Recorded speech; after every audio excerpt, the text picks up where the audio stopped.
Assalamualaikum warahmatullahi wabarakatuh. Kami dari kelompok 9 DFP kelas B yang beranggotakan saya sendiri, Nabila Wafail Azri, Aisyah Rizky, Alifian Windy, dan Tara Ramadila Adi.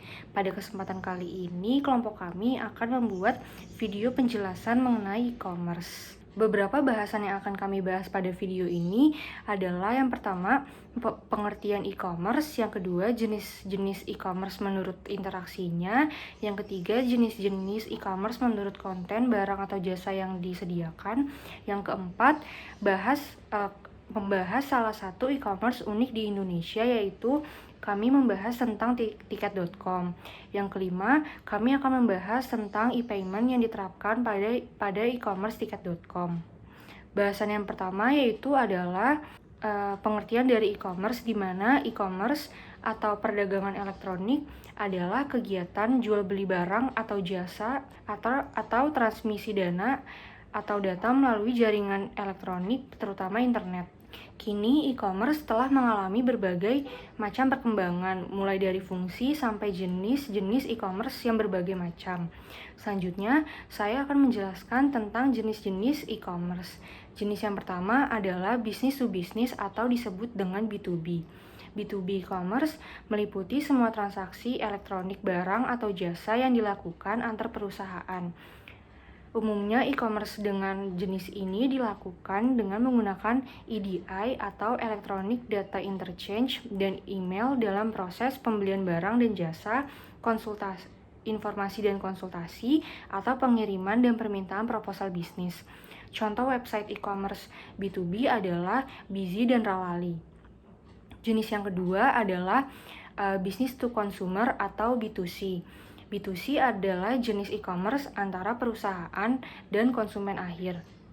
Jenis e-commerce ini berkembang dengan sangat cepat karena adanya dukungan munculnya website serta banyaknya toko virtual, bahkan mall di internet yang menjual beragam kebutuhan masyarakat.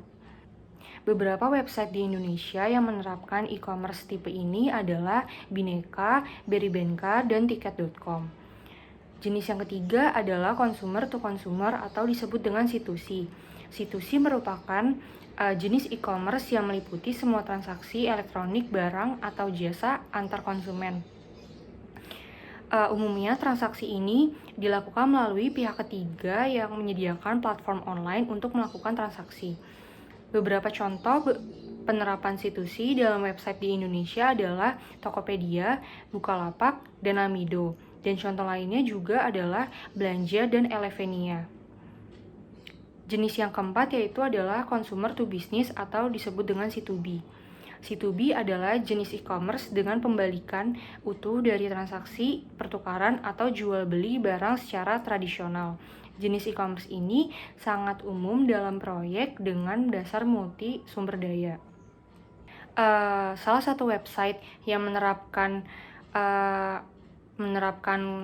C2B ini adalah www.istockfoto.com, di mana website itu merupakan pasar yang menjual foto bebas royalti, gambar, media, dan elemen desain.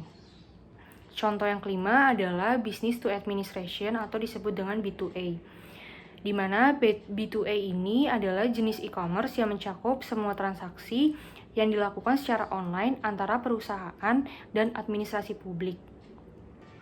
Jenis e-commerce ini telah meningkatkan dalam beberapa tahun terakhir dengan investasi yang dibuat melalui e-government atau pihak pemerintah. Beberapa contoh administrasi publik yang menerapkan B2A adalah www.pajak.go.id, www.alliance.com, dan www.bpjs-online.com. Di sana, perusahaan dapat melakukan proses transaksi atas jasa yang mereka dapatkan langsung kepada pihak administrasi publik. Jenis yang keenam adalah consumer to administration atau disebut dengan C2A. Jenis C2A ini meliputi semua transaksi elektronik yang dilakukan antara individu dan administrasi publik. Beberapa contoh area yang menggunakan jenis e-commerce ini adalah pendidikan, jam sostek, pajak, dan kesehatan. Pada area pendidikan, C2A ini digunakan sebagai penyebaran informasi, proses pembelajaran jarak jauh, dan lain sebagainya. Selanjutnya, pada area jam sostek digunakan sebagai penyebaran informasi, pembayaran, dan lainnya. Pada area pajak digunakan sebagai pengajuan pajak dan pembayaran pajak. Dan pada area kesehatan digunakan sebagai pembuatan janji pertemuan, informasi mengenai penyakit, pembayaran layanan kesehatan, dan lain sebagainya.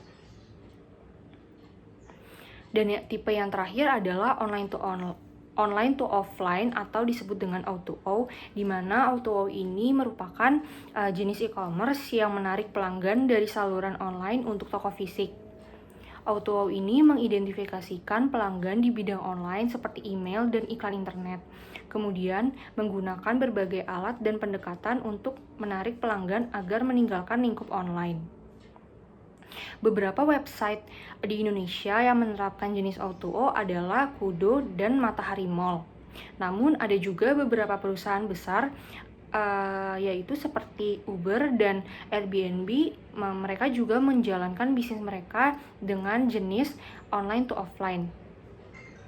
Pembahasan selanjutnya akan dibahas oleh teman saya.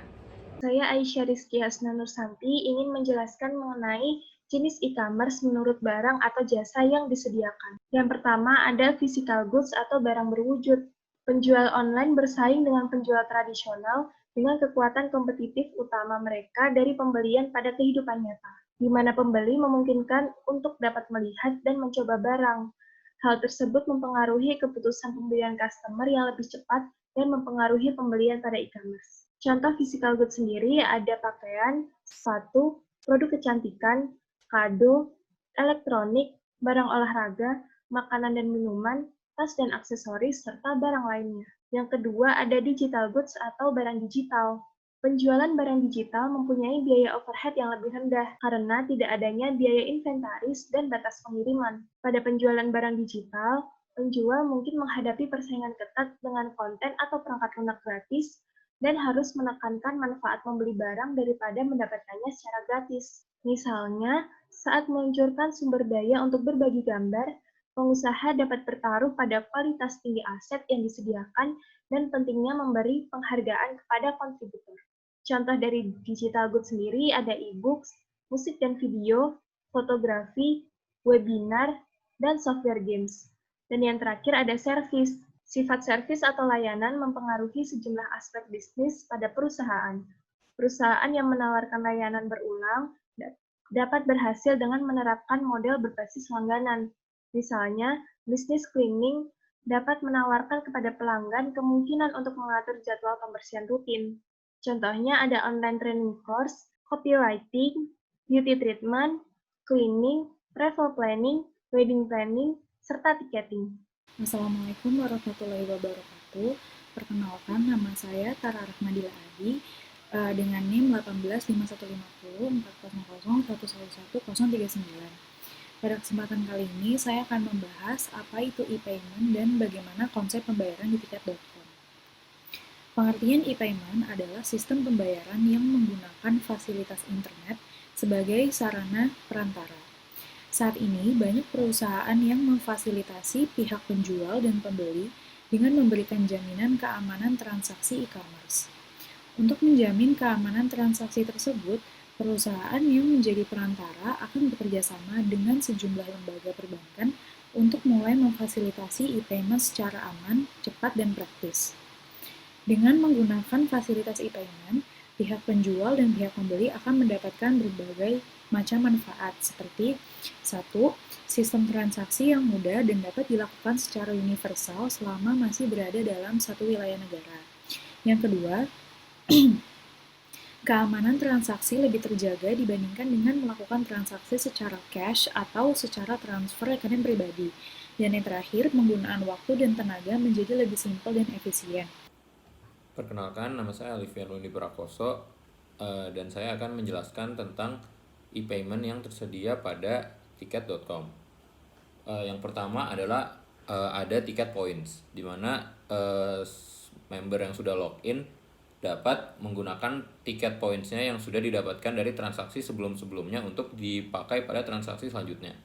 Setelah itu ada tiket pay later, di mana tiket menyediakan pinjaman berupa uang virtual yang bisa dipakai untuk membayar keperluan di tiket.com.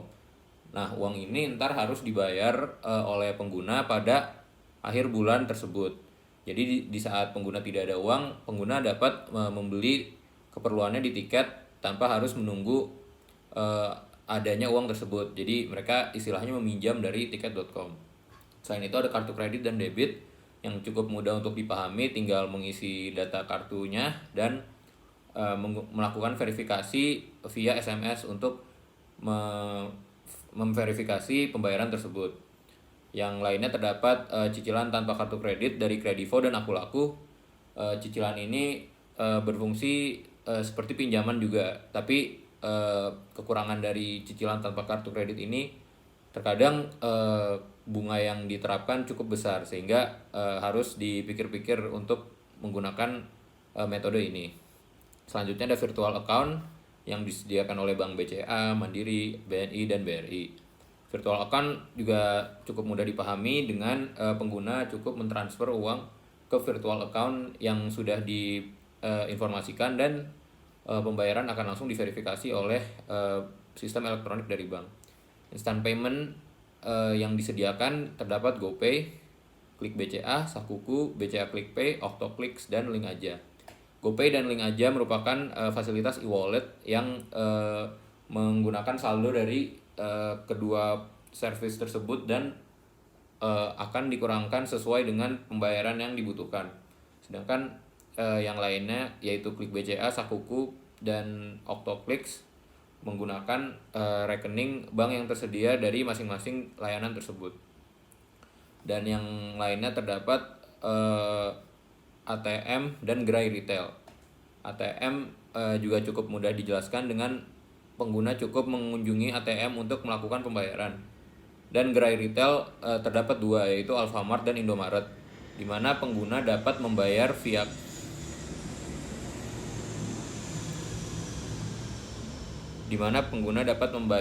cash untuk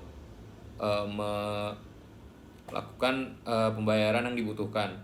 Pembayaran via cash ini kita cukup memberikan kode pembayaran, dan nanti di kasir entah di Alfamart atau di Indomaret mereka akan langsung mengetahui jumlah pembayaran yang perlu kita bayar ke mereka. Saat sudah dibayar, verifikasi akan langsung terjadi dan di websitenya terhitungnya akan sudah terbayar.